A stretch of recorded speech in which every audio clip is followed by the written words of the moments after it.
And so if we really think about what it takes to be successful as an acquirer, the very first step is, it all comes down to leadership, number one. And leadership starts with vision. So what is the strategic vision? Why do you want to acquire something? Because we need to keep in mind that acquisitions, if you're an operating business, an acquisition strategy is not the strategy, it's a tactic, right?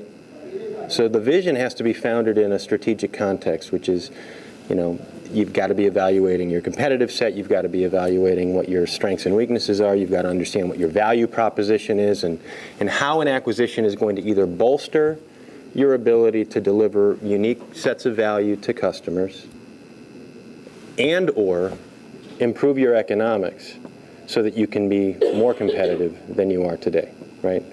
So one of those two things, or both, need to be true in order for an acquisition to make sense. But then where we've seen a great deal of challenge for businesses that have gone off on an acquisition spree is a failure to integrate.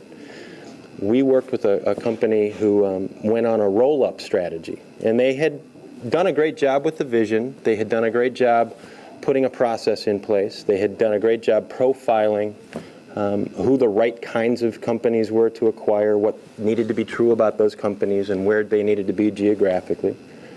And they were excellent at aggregating assets. They bought 5 or 6 companies, and they went from being a $5 million company to a $40 million company very quickly. They never integrated anything. And what you ended up with was an inability to make money. And this whole concept of the profit zone. Every time you hear about an acquisition, you hear about synergies, right? Synergies. Well, there's a reason why 75% of mergers or acquisitions of operating companies coming together don't work the way that they were intended to work. That doesn't mean they don't work, but they disappoint. And that is because those synergies are very elusive. They're difficult to realize. And there was no integration plan.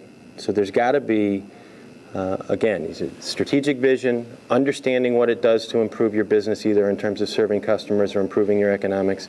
And then you've got to figure out how you're going to integrate. And a big part of that... Are you talking integration of operations, of personnel? Well, at the end of the day, it's everything. But you bring up a good point, which is that it's all about people. Right? Companies are nothing more than a constellation of people working together.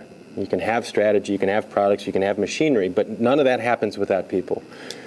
And, I don't even know who to attribute this quote to. I've heard it so many times. But when culture and strategy clash, culture wins every time.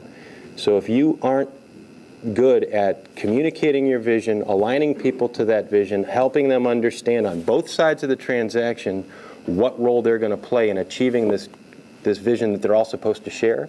If you can't communicate all of that and get people on board with it, it's doomed to failure.